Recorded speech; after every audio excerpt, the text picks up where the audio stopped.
Hey, old man, this isn't a charity food line. People like you should know where they belong, a white officer said loudly, his voice dripping with sarcasm, causing the group around him to burst into laughter as if they'd hit a jackpot. Marcus Reed stood still, no response, no turning of the head. His posture was straight, his eyes fixed on the Silver Ridge building, which was surrounded by yellow tape and cold gun barrels, as if the words couldn't pierce through the invisible armor he wore.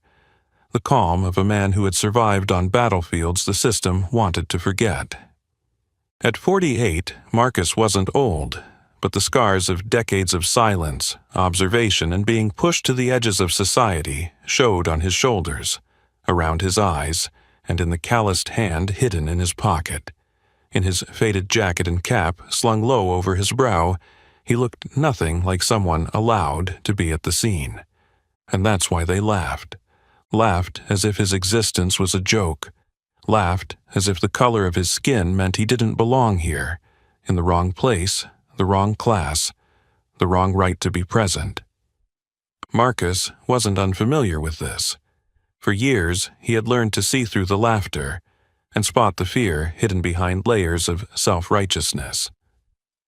A younger officer, tall, broad-shouldered, and in brand-new bulletproof gear, stepped forward with the irritated demeanor of someone assigned to clean up the mess during a shift. On his chest, his name was boldly printed, Lieutenant Brian Carter. Carter's voice was cold, dry. "Restricted area. You're not allowed here." His hand rested on the gun's handle, not because Marcus looked dangerous, but because his own insecurities needed to be masked by a posture ready to fire.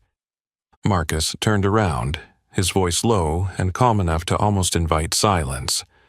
"I live on the second floor, apartment 204.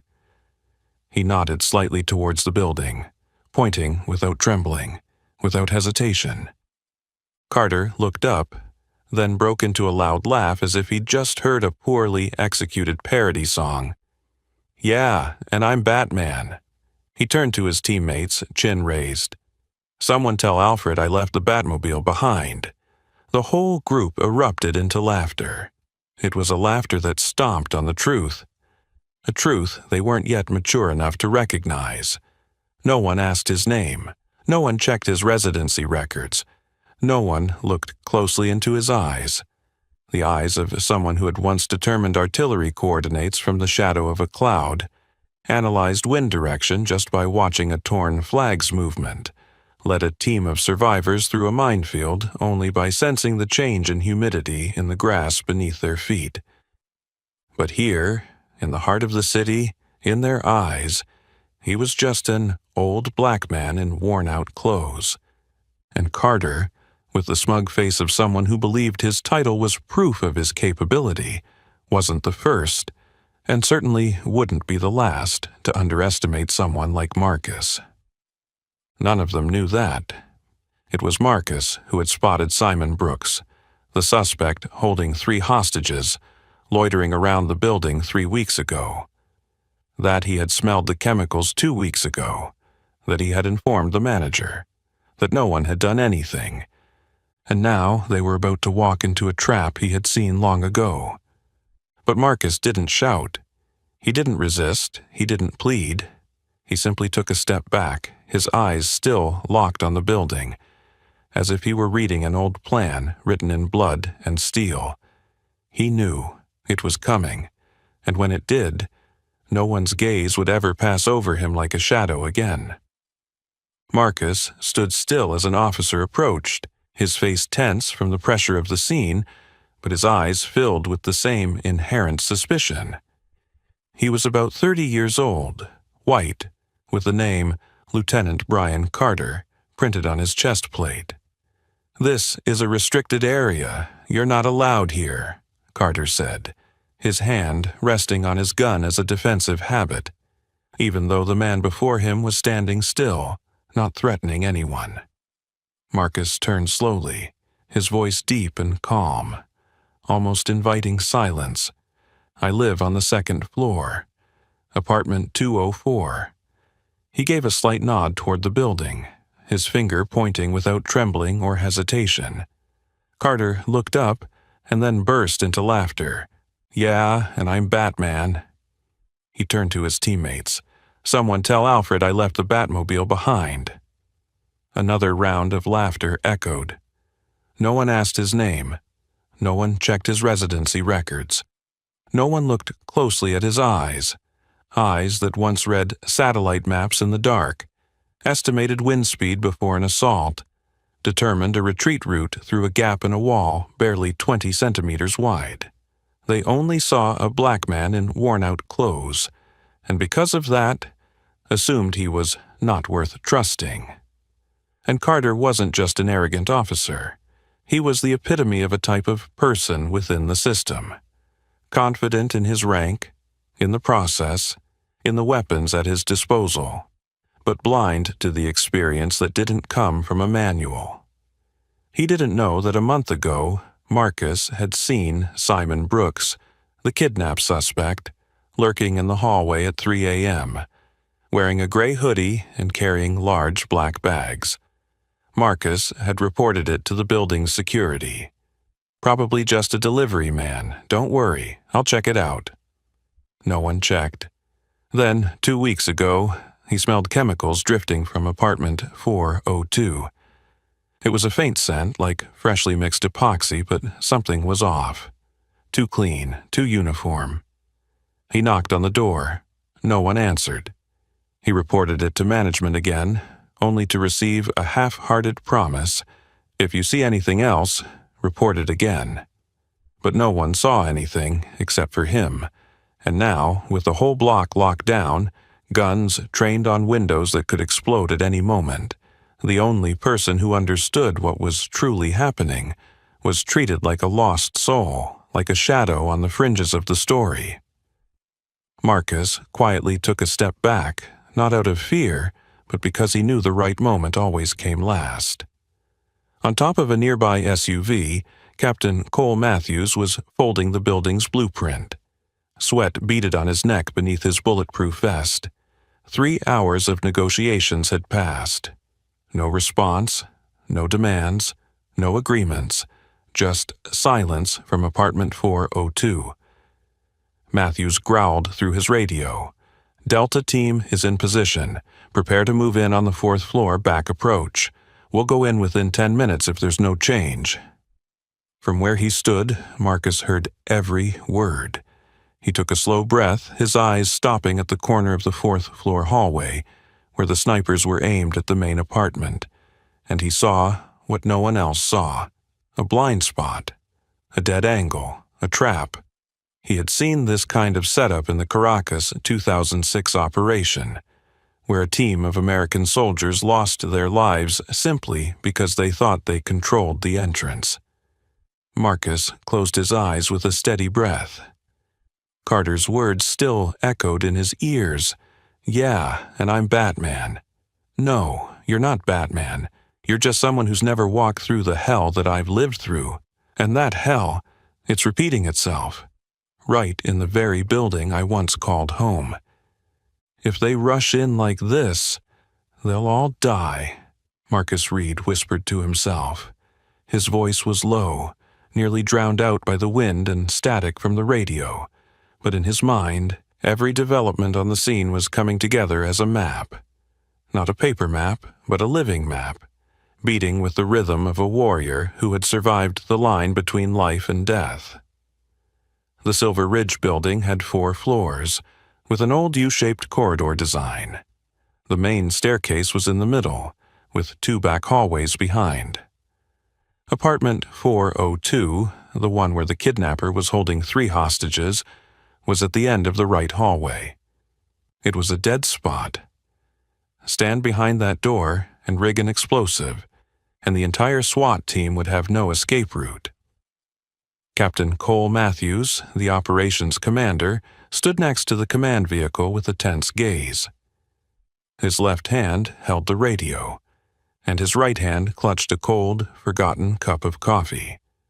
On the hood of the truck, the building's blueprint was spread out, marked with several red circles. Entry points, sniper positions, priority breach angles. No response from the suspect in 3 hours. No food acceptance. No negotiations. Situation classified, highest threat level. The coordinator's voice came through the earpiece. Delta Team, get into position. Prepare to approach from the rooftop. Repeat, rooftop approach in 5 minutes if no new signals, Matthews ordered. Lieutenant Brian Carter stood beside him, still not taking his eyes off Marcus, the man he had just mocked.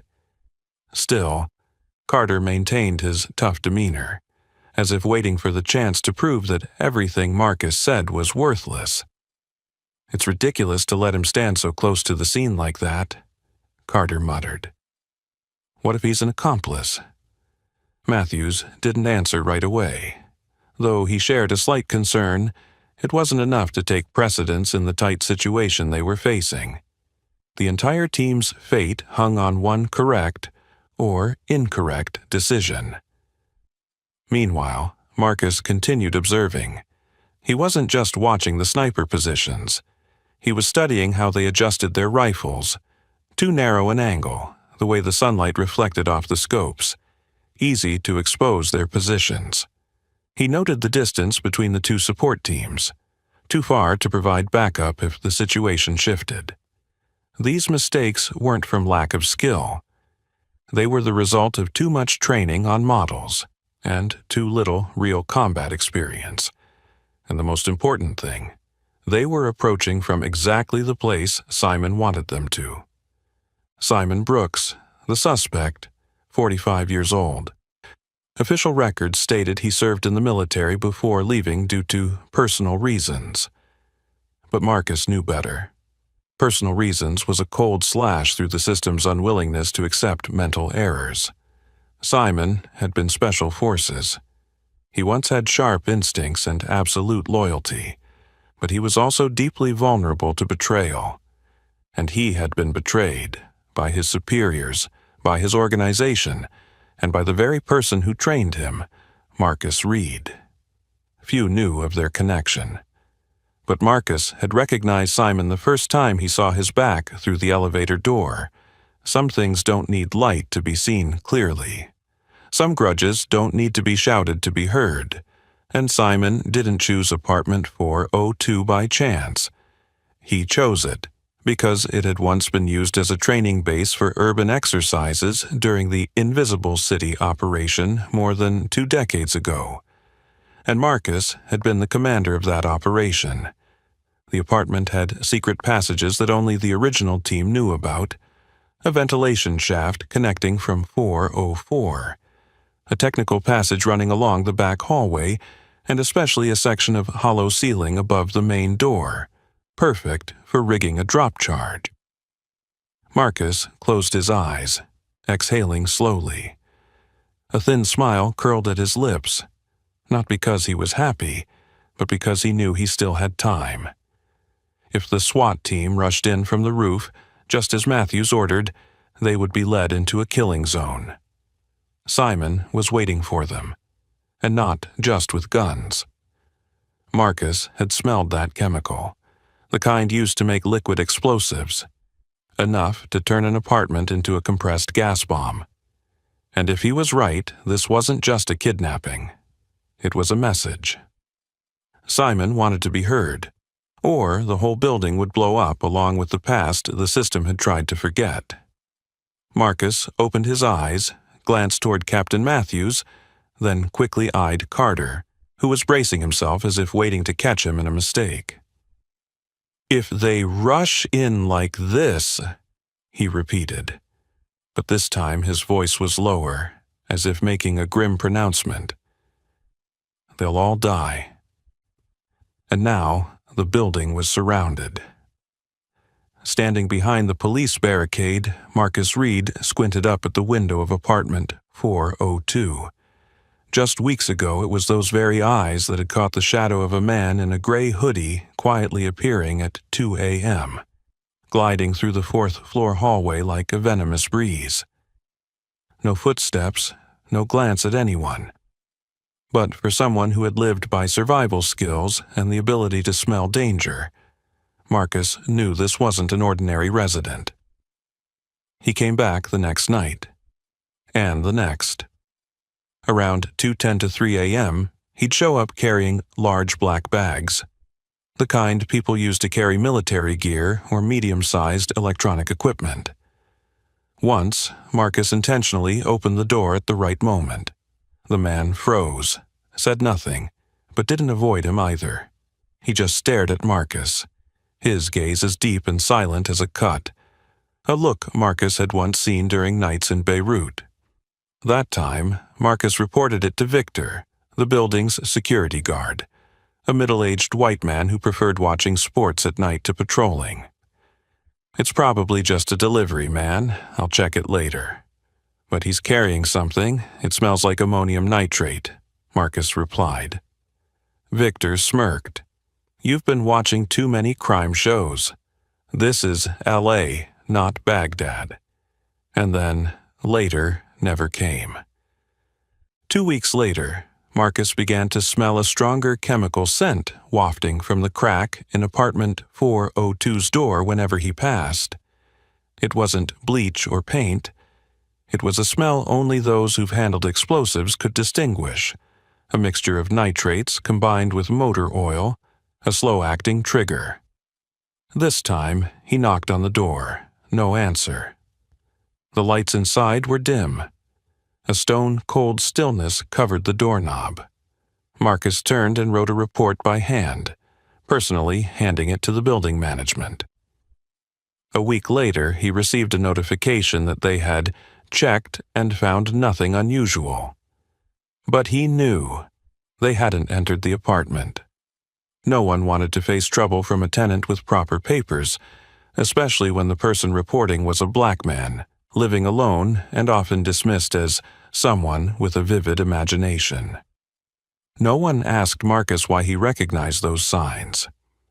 No one knew that he had once participated in NATO's chemical identification training, that he had been a bomb detection team leader in Fallujah, and that he could predict the exact location of a detonator from a faint stain on a wall. But here, in Los Angeles, in a neighborhood that had forgotten war, he was just an annoying neighbor with an old baseball cap and a vivid imagination. And now, as the SWAT team prepared for the raid, those overlooked details were creating a ticking bomb. Marcus knew Simon Brooks wasn't just kidnapping. He wasn't the type of person who acted out of desperation in a moment of panic. No, he was planning. He had a target, a message. Simon wasn't a typical criminal. He was the kind of person who had survived things the civilized world didn't want to hear about, then was cast aside by the system, a broken product hidden in silence. What Marcus feared most wasn't the explosives, it was the reason behind them. Simon wasn't trying to kill anyone, he was forcing someone to listen. But if no one would listen, he would make the entire city listen with an explosion. Marcus turned his head and glanced at the radio strapped to the shoulder of the operation commander. There wasn't much time left. Apartment 402 wasn't just the location of a kidnapping. It was the remnant of an old battlefield, resurrected in the heart of the new city. And only one person understood that battlefield from the inside was being ignored as if he had never existed. He had set the trap. The words that fell from Marcus Reed's mouth were not a warning. They were a death sentence for arrogance. As soon as he spoke, 2 officers shoved him down onto the asphalt. One of them, his shirt stretched tight from the rush, screamed, "Are you crazy? Trying to commit suicide?" One hand gripped his wrist painfully, but Marcus didn't resist. Not because he was weaker, but because he was waiting for a bigger reaction from those in power. And he was right. Captain Cole Matthews, the on-site commander, immediately rushed forward when he saw the scuffle. His face was flushed with tension and discomfort, his holstered handgun visible beneath his body armor. Upon seeing Marcus pinned to the ground, he snapped, Who allowed him to cross the line? Get him out of here now." Marcus turned his head, his breath still steady, his eyes no longer those of a civilian. They were the eyes of a man who had once ordered 12 people into fire, and no one turned back. His voice, not loud but cold enough to make both officers holding him pause. "If you breach from the rooftop, the whole team will die. He's rigged a pressure mine right above the entry point. I saw an infrared targeting device at the east-facing window." The air around them seemed to freeze for a beat. Matthews frowned. No one on the technical team knew about that entry route, and even fewer knew that the east-facing window was the backup position if the primary plan failed. How could a civilian know? "Who are you?" Matthews asked, his tone now showing a hint of doubt. Marcus didn't answer right away. He stood up, brushed off his jacket, and looked around. All eyes were on him now, from the SWAT officers in the holding area, to a few reporters sneaking shots from 100 meters away, to the evacuated residents staring through the gaps in the barricades. For a moment, the world seemed to stop. "I'm the one who saw him come here 3 weeks ago," Marcus began slowly. "I smelled ammonium nitrate. I saw the equipment he brought into the apartment. And I warned the building security.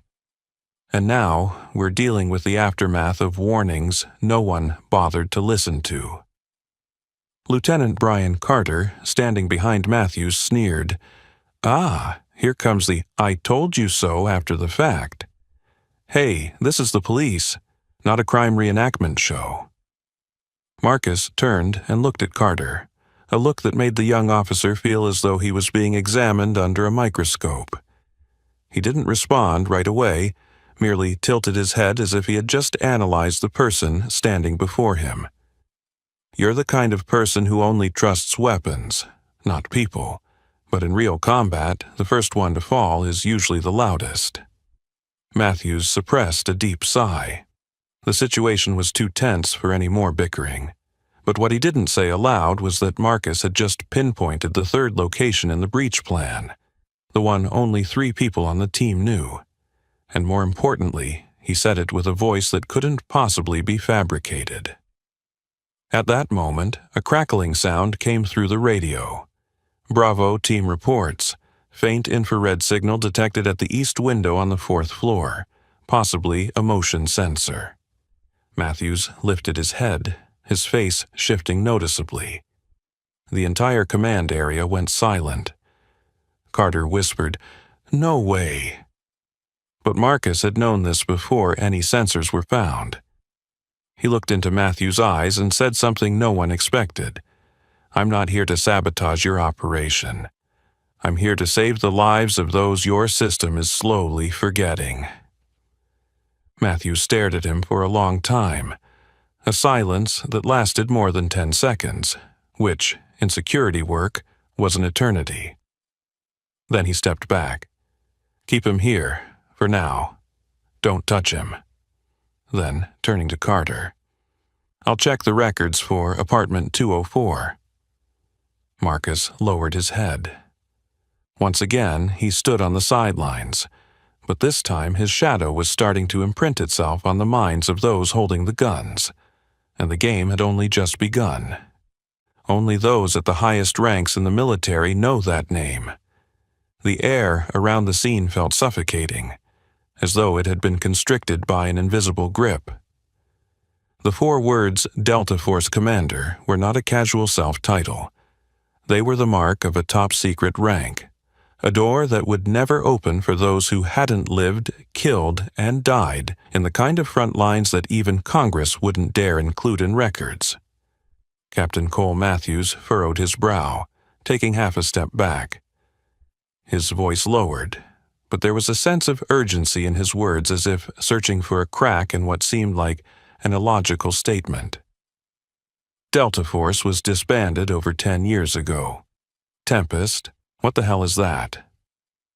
Marcus Reed's expression didn't change. He took out an old military ID card from his jacket pocket. so worn that the edges were peeling, and the serial number was almost faded, but the embossed seal was still clear, a symbol understood only by those in the most classified circles.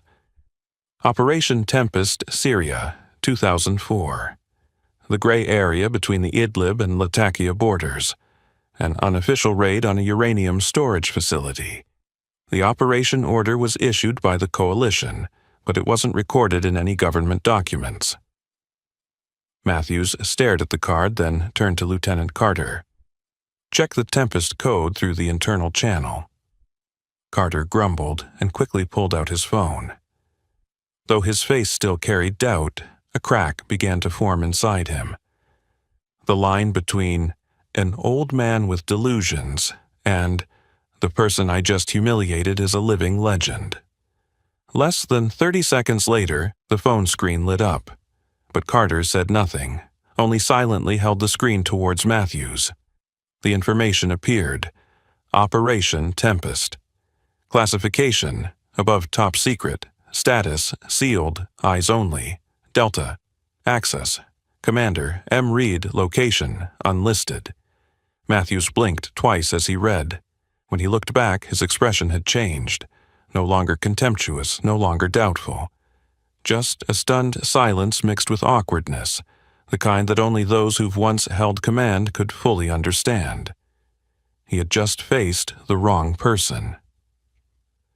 Mr. Reed, I apologize for what happened, Matthews said, his voice much softer now. But Marcus didn't respond. He simply looked around at the young SWAT officers who were whispering, some with heads down, others frozen as if they had just seen a ghost in a dusty coat. One whispered, "Delta? I thought Delta was wiped out." Another, "Tempest, that name. Isn't that the operation where the entire Israeli team went out of contact?" Meanwhile, Carter remained frozen in place. He seemed to be trapped between two realities. One, the man he had just insulted and pinned to the ground, had once led a unit capable of shutting down an entire city in 3 hours. Two, he, a lieutenant, had suddenly become the joke of the moment. It can't be just because of a self-claim of being a special ops commander, he stammered, but even he didn't believe his own words anymore. Marcus turned toward him, his eyes sharp and controlled. "So, who do you think taught Simon Brooks to use pressure sensors? Who taught him to place mines through wall cracks without triggering heat sensors? And more importantly, who put him in a position where you couldn't even negotiate with him?" Carter fell silent. Sweat trickled down his neck, his hand instinctively gripping the radio. But he had no more words. No excuse that could negate what was unfolding before him, even as his pride screamed for denial. Matthews turned back to Marcus. "If you know how to handle this situation, I'm ready to hand over tactical command to you." Marcus remained calm as ever, but there was a flicker in his eyes, the old fire beginning to awaken. Not to take command, but to prevent a catastrophe they hadn't yet realized. He exhaled. "I don't need command. I need 20 minutes. And I need someone who knows how to listen." Matthews nodded. "Lieutenant Cruz will assist you. She's a negotiation specialist." As soon as that name was spoken, a voice came from behind the command line. "I'm listening, Commander." Rachel Cruz, the young Latina lieutenant, stepped forward. There was no fear in her eyes, only respect, the kind a true disciple holds for a mentor they once thought was a legend. Marcus looked at her, and for the first time during that tense afternoon, he nodded slightly. The game had truly begun.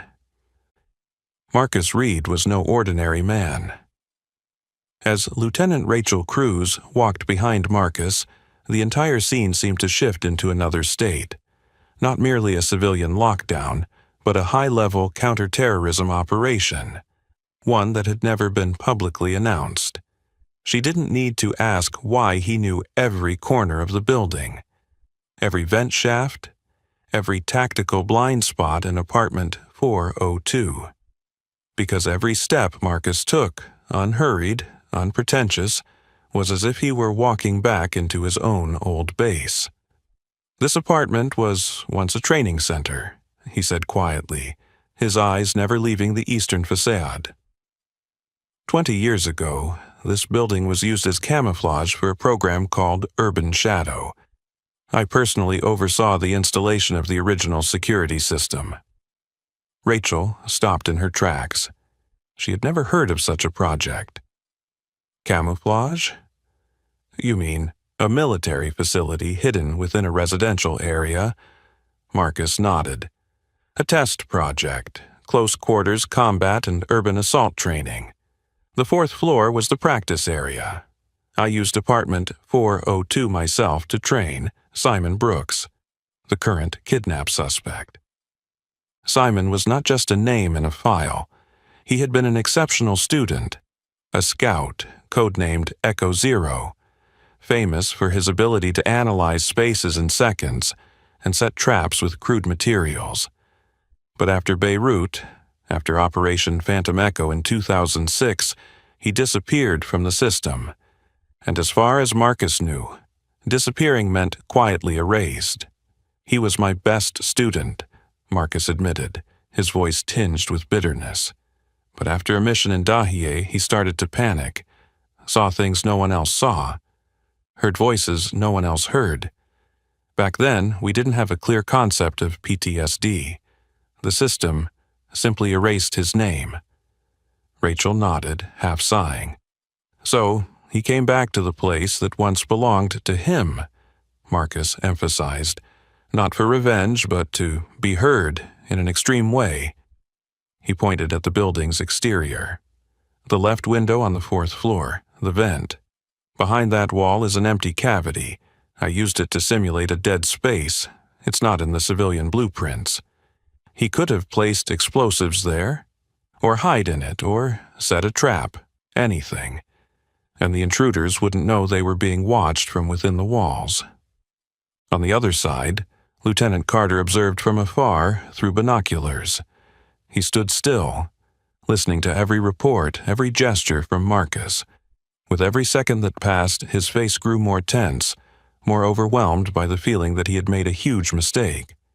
But his officer ego, accustomed to power, found it hard to accept being sidelined. He turned to Matthews, whispering, "I don't believe everything he's saying. The memories of old men can't be trusted when it comes to tactical maps." "This isn't memory, this is training," Matthews replied flatly. "And he's not old, he's a former Delta commander." Carter squinted, then blurted out, "Maybe he was someone important. But that was 20 years ago. Intelligence today doesn't work like it did in Iraq or Kosovo. Infiltration techniques, sensor systems, response models, all that has changed." Matthews looked at him coldly. "The only thing that hasn't changed, humans. And arrogance." "What do you mean?" "I'm talking about you, Carter." Back with Marcus and Rachel, they had stopped in front of a wall next to apartment 404, just next to 402. Marcus tapped lightly 3 times, then fell silent. The echo inside wasn't as solid as brick, nor as hollow as plywood. It had the compression of an air chamber. "He still follows the old methods I taught him. Don't let the trap show. Everything has to be hidden within the structure of the building. And that's why the SWAT team will die if they go in without knowing this." Rachel looked at him, finally voicing what she had kept to herself. "Commander, you know what he's doing, but you also know what he wants." Marcus turned away, not answering, but his gaze, serious like the first night he entered Souders Forest, spoke volumes. "I know, because I was the one who led him down this path, and now, only I can lead him back." There it was. They had missed it. In the suffocating silence of the makeshift command center, Lieutenant Rachel Cruz's eyes never left the still image from the security camera. In the far left corner of the frame, just at the edge of the window on the fourth floor of apartment 402, a tiny dim glow, a strange copper-colored circle, only slightly larger than a thumb, appeared. No one had noticed. But Marcus Reed had. "Motion sensor," he repeated calmly. A common type from the 2010s, often assembled manually from civilian components. But if you know how to upgrade it, it can link to a detonator via RF waves within a 10-meter radius. This type won't respond to heat but will detonate if there's quick movement from any direction. Cruz turned to the technical team. "Please check the RF signal around the fourth floor." The technician nodded awkwardly and quickly began working. Within seconds, 3 RF signals appeared on the screen, originating from 3 different locations inside the apartment. Not just one. Simon Brooks had planted at least 3 sensor-triggered explosives. Cruz stood motionless, turning to Marcus. "How did you know he was using that type?" "Because I taught him," Marcus replied, eyes still fixed on the screen. From a distance, Lieutenant Brian Carter entered the command center with a clearly uncomfortable expression. He had heard everything over the radio. He couldn't believe that the man he had once called an old, delusional black man was now the one in charge, listened to by the entire SWAT team. And he couldn't accept that. So, we're supposed to trust an old black guy who claims to have commanded a special forces unit? Ridiculous, he snapped, loud enough for everyone to hear. Everyone froze for a moment. The air thickened, not because of the offense, but because the tone revealed the deepest core of contempt. It wasn't just about the rank, it was about the color of the skin, the prejudice, the belief that someone like Marcus Reed, in Carter's eyes, could never rise above. Cruz immediately stepped forward, positioning herself between Carter and Marcus, her voice firm like steel cutting through iron. "Lieutenant, if you make any more discriminatory comments, I will recommend you be temporarily relieved of command here." Carter froze, his eyes darting around. He saw the looks, the SWAT team, the technicians, even Matthews, all no longer standing with him. "I just raised a concern," he stammered. "What if he's lying?" Marcus remained still. No need to look at Carter, no need for a rebuttal. He simply pulled an old tablet from his jacket pocket, one that didn't connect to the internet, used solely for analyzing static images. He pulled up the video from the infrared camera at 3 a.m. 3 nights ago. Apartment 402. A shadow, a small dot flickering on the window's edge. He used 2 fingers to zoom in on the image. Enlarged. Stopped at the exact frame needed. Then he turned to Cruz, never once looking at Carter, and simply said, "Here." On the screen, the motion sensor attached to the window frame became clear. Just the type he had described. You could even see the thin wire leading back, connecting directly to the shadow of a wall. Rachel Cruz stared at the image. Her eyes, having witnessed hundreds of crisis situations, finally reflected true admiration. "We've been on site for 3 hours, and no one saw this," she whispered almost to herself. Marcus didn't respond. He didn't need to. Carter tried to dismiss it. "Maybe. It's old equipment. A false alarm doesn't necessarily mean explosives." Marcus slowly turned his head, looking at Carter for the first time that afternoon. When you've had to pull the body of a teammate torn apart by a device just like this, you won't say foolish things like that. Silence fell over the entire command center. Captain Matthews walked in just in time, hearing the last sentence. He stood in the middle, his voice sharp. "Carter, leave the tactical station. Stand down and don't participate in any decisions until further notice." Carter stood frozen, his face pale, but he couldn't argue. He stepped back, each step feeling as though the weight of Marcus's words was heavier than any command could be. As for Marcus, he stood there, hands resting on the table, eyes unwavering, voice still calm. I don't need anyone to believe me. I just need enough time to stop one more person from dying. And in that moment, no one dared to underestimate him again. Commander, they said you were dead. The voice of Simon Brooks echoed from inside apartment 402, hoarse and fragmented, as though it had been buried for too long, rising only in fear and doubt. The 3 hostages inside were silent. No one spoke, no one cried, no screams. Nothing like the usual sounds heard during a hostage crisis. There was only an eerie silence, one that didn't come from despair, but from the waiting for something that hadn't yet happened. Inside the command center, the handheld radio emitted an unexpected transmission. The suspect wants to speak, but he only wants to speak to one person. Who? The name repeated 3 times, Marcus Reed. Matthews immediately turned to face Marcus, his gaze now completely free of doubt. He knows your name, and according to him, you're the only one he trusts not to set him up. Marcus didn't show surprise. Instead, he closed his eyes for a second, as if hearing an old song echo somewhere in his memory. When he opened his eyes, he nodded, "Connect to the speaker." Rachel Cruz pressed the button, connecting the audio from inside the apartment to the speaker. Immediately, Simon's voice crackled, irritable and trembling. "I know you're listening. But I'll only speak if it's Marcus Reed. I know you're there. I saw you standing by the fence from the start.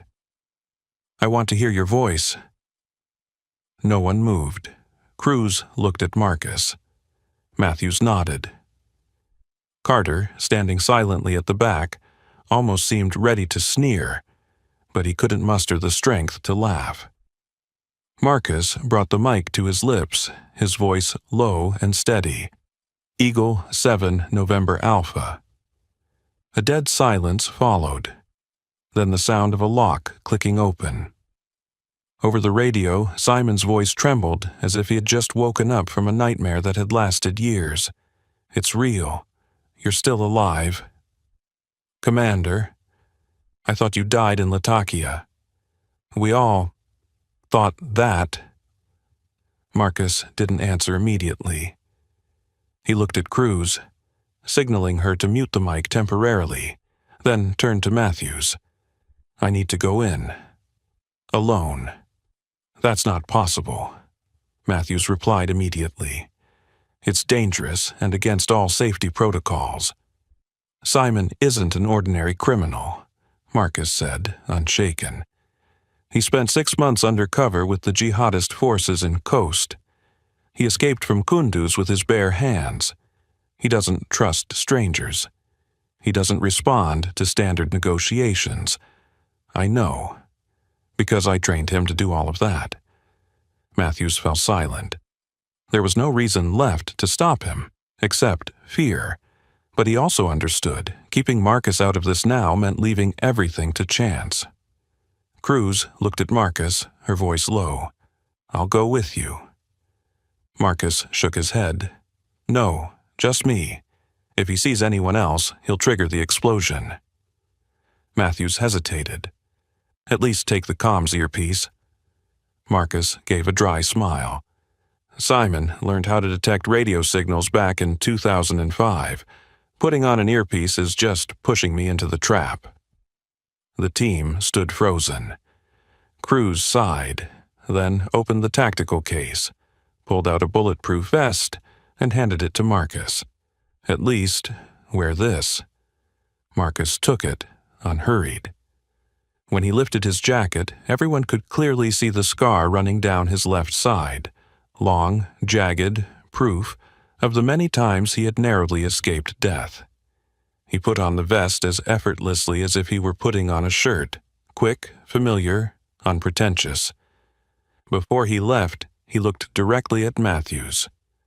If I'm not back in 15 minutes, you know what to do." Matthews gripped the radio tightly, his voice low. "I hope I won't have to." Then Marcus walked toward the building. No escort, no gun, no superhero cloak. Just one man, returning to the room where, 20 years ago, he had turned a soldier into something the system later rejected. And now, he was the only one being called by name in the madness of a man who had turned the entire building into his cry. He set the trap. The words from Marcus Reed weren't a warning. They were a death sentence for arrogance. As the door to apartment 402 closed behind him with a cold click, it felt like the final punctuation mark on the world outside. No more radios, no more sirens, no more commands, just one sound filling the room. The faint ticking of the detonator being activated, lying securely in Simon Brooks' palm. The room was dim, the only light coming from the hallway lamp, casting reflections through the slightly parted curtain of the window. 3 hostages. A woman in her old age, a male student, and a young girl about 10 years old, huddled in the corner. Their eyes were fixed on the 2 men in the center, unsure of which one was the greater threat. Simon crouched on the floor, his back against the wall, clutching the detonator like it was a second heart. His eyes were bloodshot from lack of sleep, his voice rough. "They abandoned me after Beirut. No treatment, no recognition. I'm a ghost, Marcus. A name wiped from the system like I never existed." Marcus moved slowly, stopping about 3 steps away from Simon. He didn't sit down. He didn't reach out. He made no gesture that could be misinterpreted. "You're not a ghost. You're living proof of what they want to bury," Marcus replied, his voice steady as a breath. Simon let out a laugh, raspy, like a blade scraping against stone. "So, where were you? When I came back to the States, I looked for you. I asked your name in the veterans' records. It wasn't there. I knocked on the door at Fort Bragg. They told me, 'Marcus Reed, no one by that name ever existed.'" Marcus didn't change his expression, but Cruz had been right. He didn't just know what Simon wanted. He knew who Simon was, and he knew, in that crazed look, there was still a piece of trust left, barely alive. "I was erased at the same time as you. The only difference is I accepted silence. You didn't." Simon blinked slowly. "So, you're here to silence me?" "No." "Or are you part of the evidence cleanup operation?" "I'm here because I taught you how to survive in the midst of fire, but I forgot to teach you how to survive after coming back." Simon fell silent. His eyes stared into an empty space that didn't exist. Then he shook his head softly. "I thought you died in that battle. They said the base was shelled, everyone went missing. I survived. But maybe only the body, the soul didn't." Both of them were silent. The tension in the room dropped, not disappeared, but became a cold silence, where 2 old soldiers stood at opposite ends of the battlefield, yet both gazing at a crack from the past. Marcus glanced over. The hostages were not bound. A strange detail, but very much Simon. He wasn't the type to hurt others. He just needed someone to listen to him. And if no one listened, he'd make the whole world listen through smoke and fire. Marcus took another step, slow as pulling a shard of glass from a bleeding wound. "Simon, if you want them to listen, let them see that you're still human. Don't let them call you a terrorist. Don't give them an excuse to bury you again." Simon raised his head. "I have nothing left to lose." Marcus paused. Then he spoke. "You still have one thing." "What?" "The choice of how to end your story." Outside, the radio from the command center crackled with chaotic sounds. Matthews was discussing with Cruz. Carter stood beside, furious. We're betting the entire building on a man who once trained a terrorist. We're betting the only chance to save 3 people who you're too insensitive to see were never harmed by Simon," Cruz responded firmly. Inside, Simon lowered his head, gripping the device tightly. His knuckles were white. Marcus knew. This was a moment of life and death. No one, not even those in command, could do anything. Only him. And the memory, and the things that had never been said. Marcus stepped forward, kneeling to Simon's level. "Do you remember the first lesson I taught you? In every suicide mission." Simon blinked, whispering, "Always leave a way out." "That's right," Marcus nodded, his eyes never leaving Simon's hand. "The trap set for the world cannot be the trap that imprisons oneself." A tear, whether from anger, pain, or regret, fell into Simon's palm. Slowly, he let the detonator drop to the floor. Marcus acted in just 3 seconds, disarming, taking the detonator, subduing him without firing a shot. Outside the Silver Ridge building, tension escalated with each beat of the command team's pulse. From the makeshift tactical area under the shadow of an armored vehicle, Lieutenant Brian Carter, his face flushed with wounded pride, suddenly grabbed the radio. "Enough! There's no more time to waste on Cold War sob stories. Our people are at risk because of a madman and a retired commander without a license." Captain Matthews turned, his brow furrowing. "Lieutenant Carter, this is not the time to—" But Carter pressed the transmit button. "SWAT Alpha, this is Carter. Confirm negotiations have failed. Begin immediate rooftop entry. Use priority assault tactics. Repeat." "Cancel the order," Cruz shouted, cutting through the radio transmission. 7 minutes left. The people inside are still safe. But the SWAT team, trained under a linear command structure, began to move. The rifle barrels shifted direction. Hands hovered over triggers. Inside the apartment, Marcus Reed felt something shift. The air. The heavy thud of footsteps growing nearer from above. And most importantly, the look in Simon Brooks' eyes, which suddenly snapped toward the window. Just a split second. A reflexive jolt of instinct.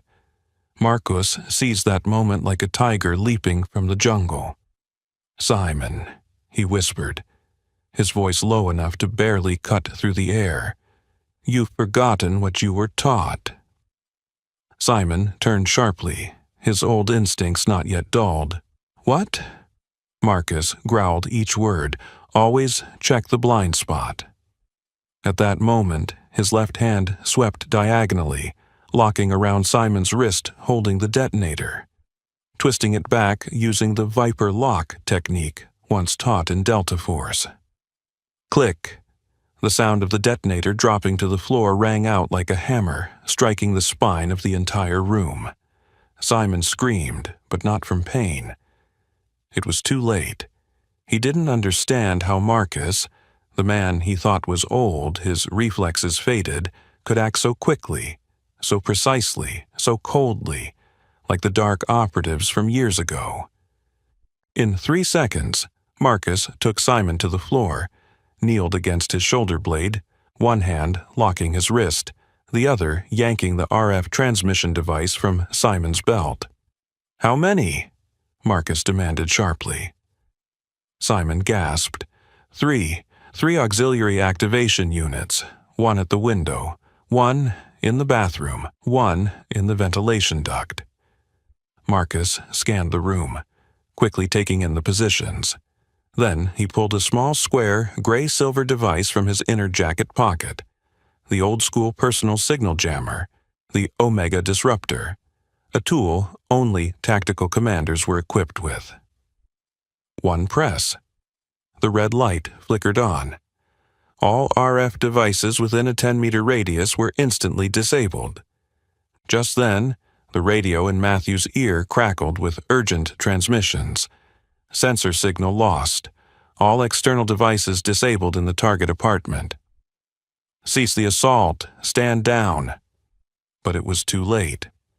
Lieutenant Carter, defying the cancellation order, had already commanded the team to enter through the rooftop.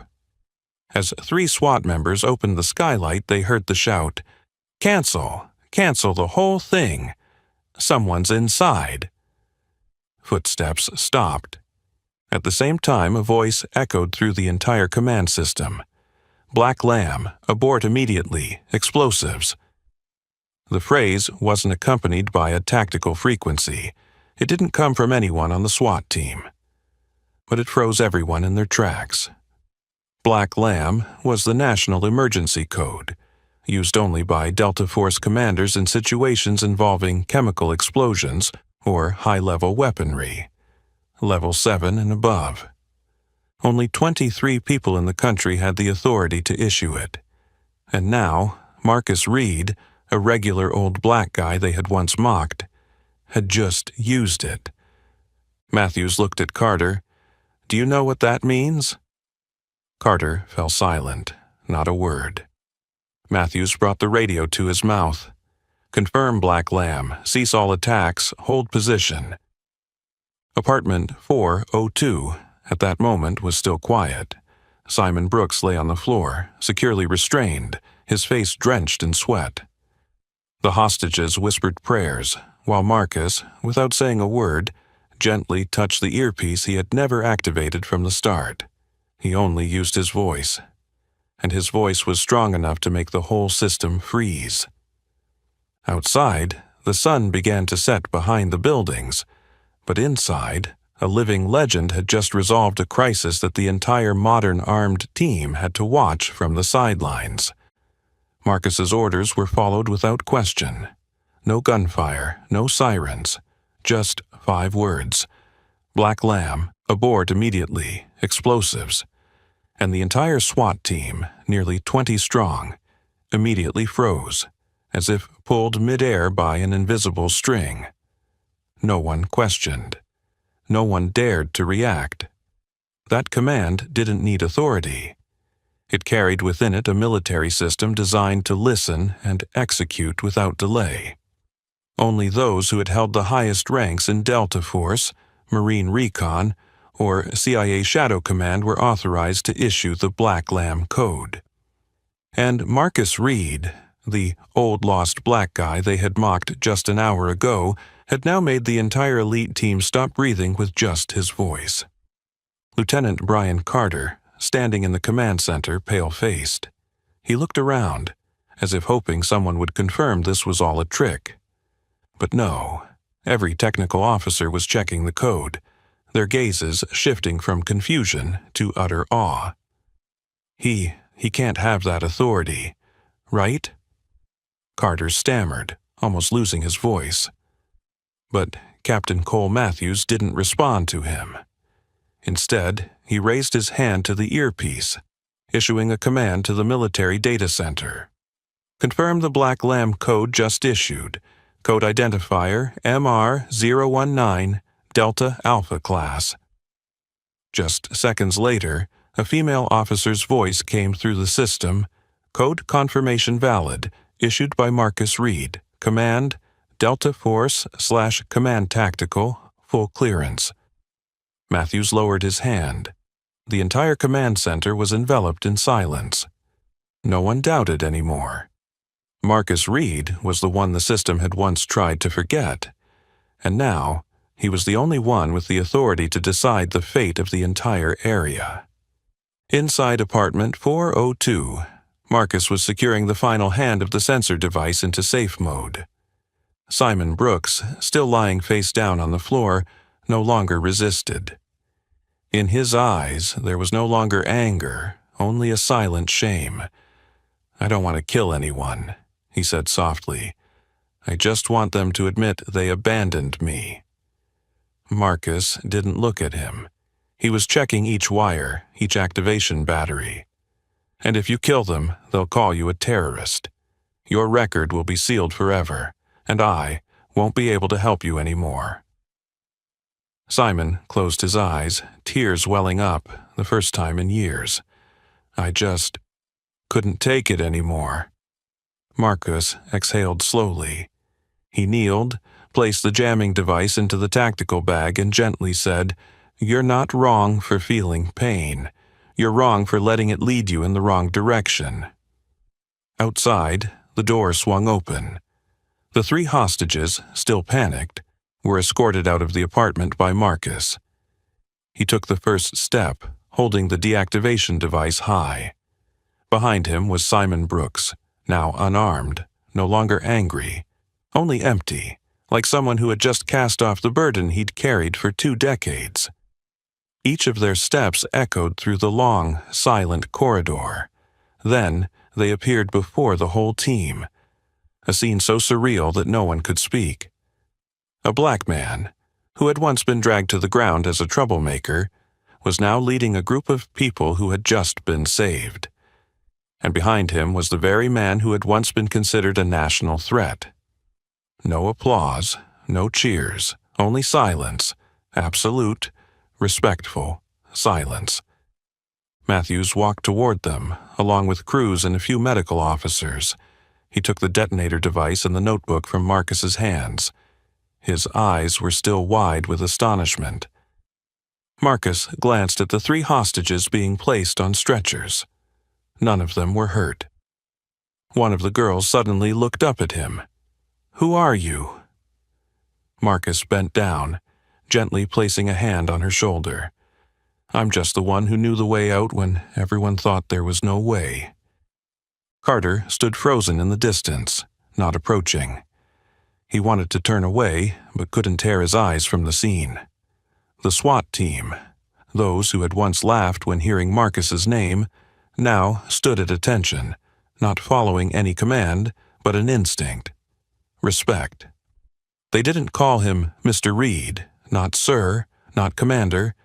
They only whispered one word: Black Lamb. A code name, a reminder that sometimes the one the system rejects is the only one capable of saving it from its own mistakes. Marcus didn't need to yell to be heard.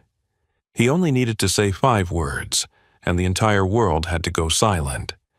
The next morning, as the sun broke through the busy streets of Los Angeles, the image of the black man in a faded khaki coat leading 3 hostages out of the scene, with no shots fired, flooded the digital news outlets and social media. No hashtags, no media campaign. The story spread on its own like an underground wave tearing apart the mask of so-called professional training. Everyone saw the first video when Marcus was pinned to the ground, mocked, and treated with contempt by Officer Carter like a lost homeless man. They also saw the second video, when the SWAT officers equipped with advanced weaponry and bulletproof vests stood at attention like trainees before a man without a nameplate, without a rank. Yet every word he spoke made the entire tactical system stop in its tracks. And then came the third video.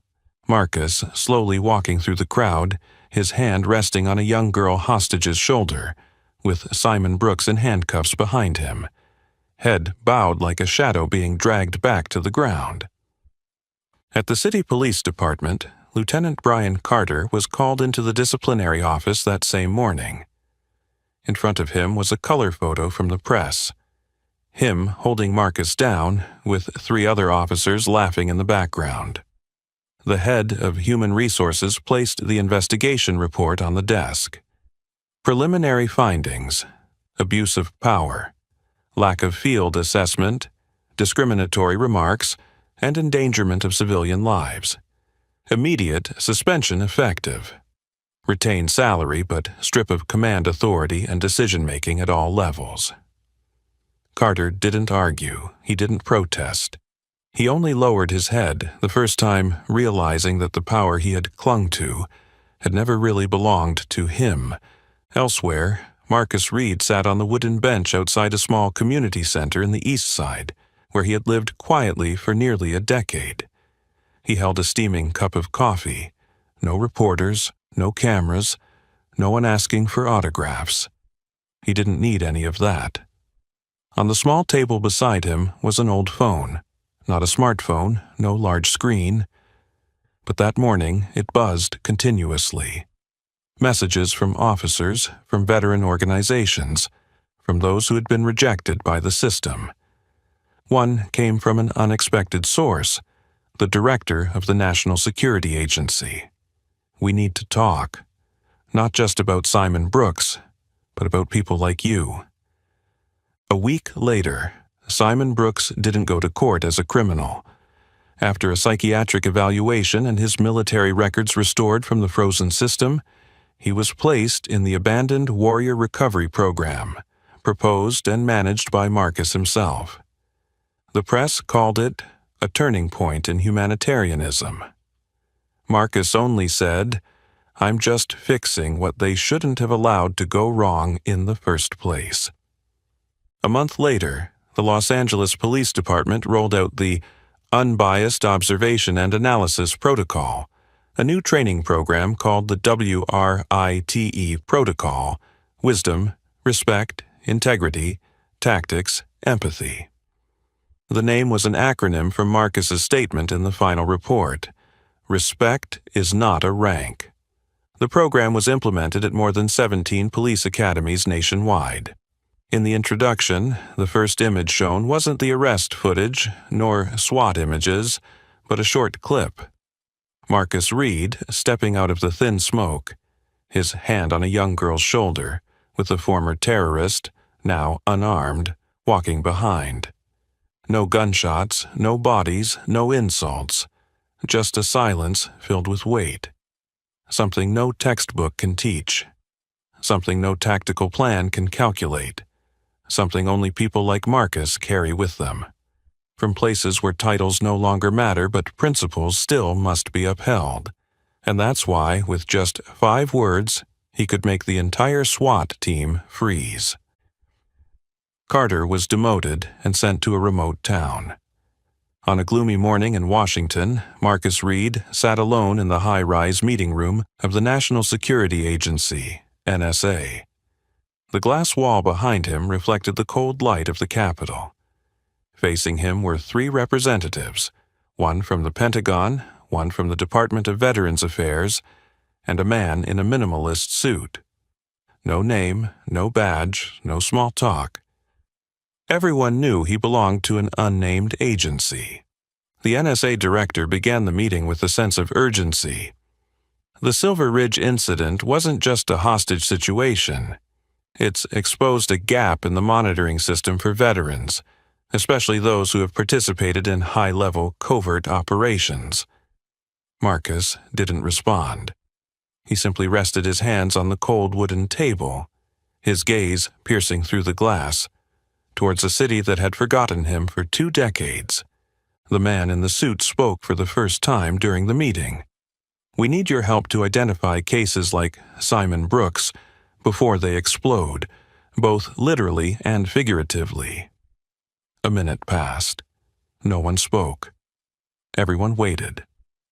Finally, Marcus spoke. His voice was clear, as sharp as the sound of a hammer striking the table. "I'll help, but on one condition." His voice made the room go still. "Not a test program, not a flagged project. I want an official recovery and reintegration program, properly funded, with access to top-secret data and independently monitored." The NSA director raised an eyebrow. "The cost of such a program will be considerable." Marcus nodded. "Yes, but the cost of silence is greater."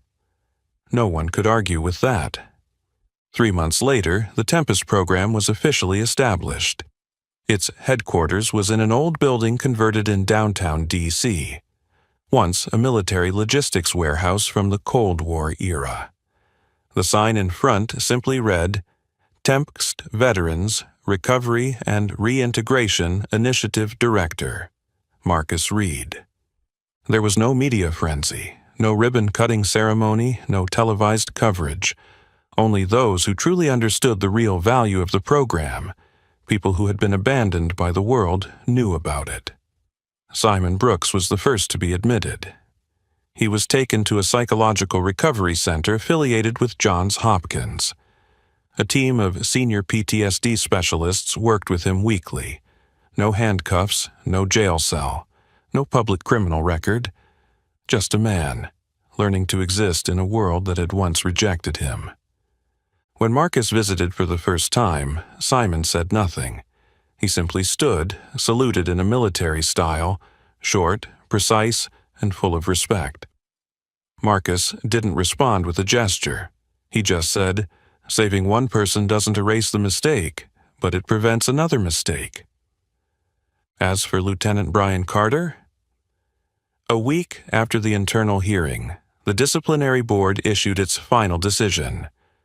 Demoted to an administrative officer, stripped of field access, reassigned to Timber Ridge, Montana, to work in a human resources data storage branch. A place without SWAT teams. No active scenes, no one to give orders. In the disciplinary letter there was a short line. Failure to assess situations with special elements and conduct biased actions during duty.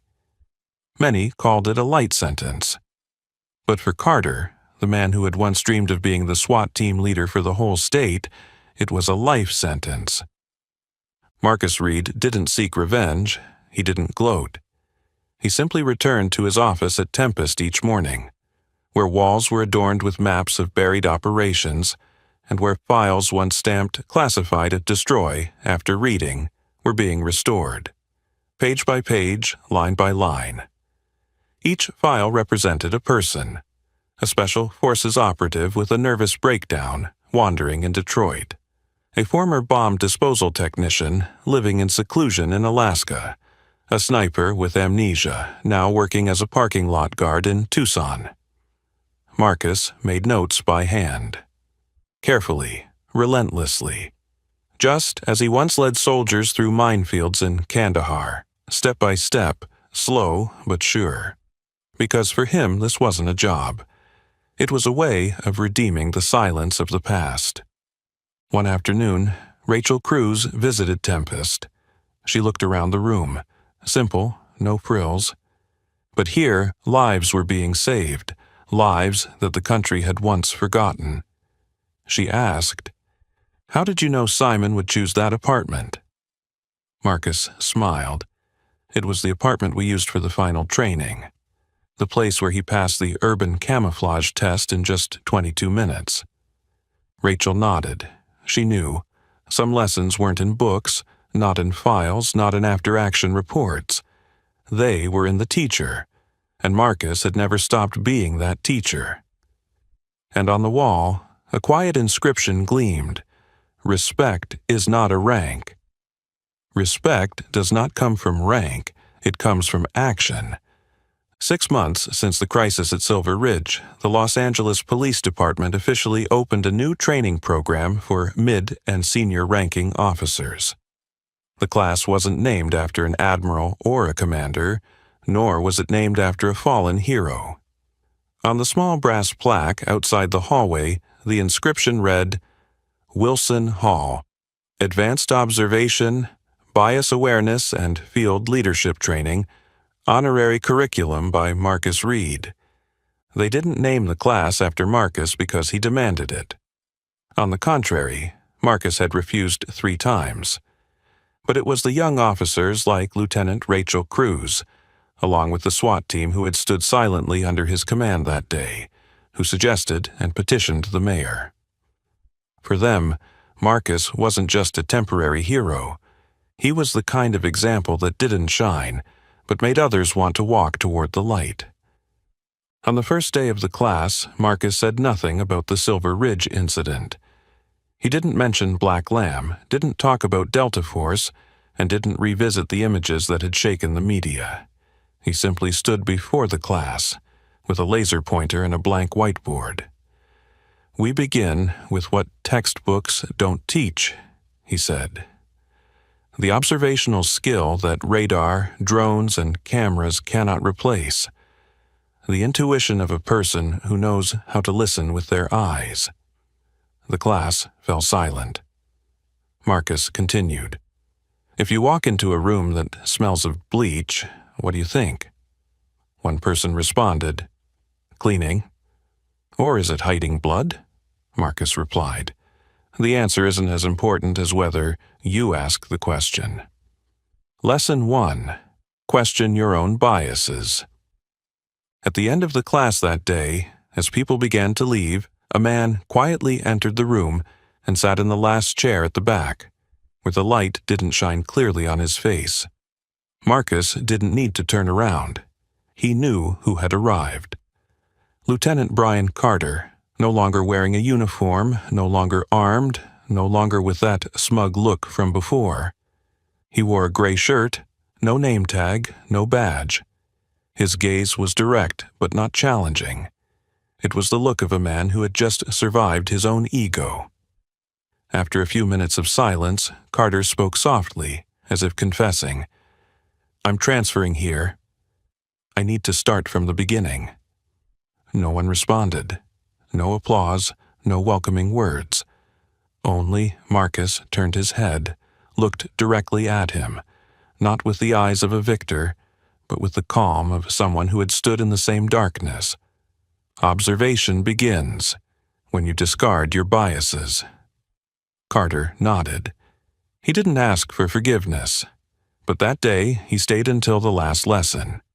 He didn't take notes, but didn't miss a single glance, a single movement of Marcus at the front.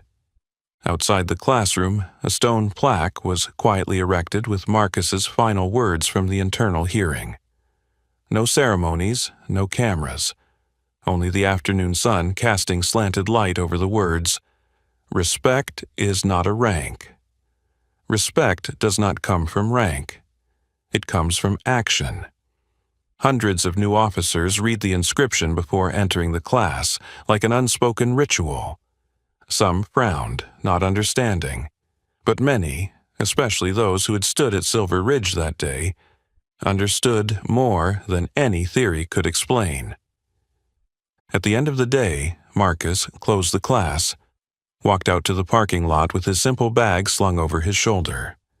On the name tag attached to his backpack, only 3 faded old letters were visible. M.R.A., a young new officer, ran after him. "Mr. Reed." Marcus turned around. "Is there something you need, officer? Do you ever regret staying silent all these years?"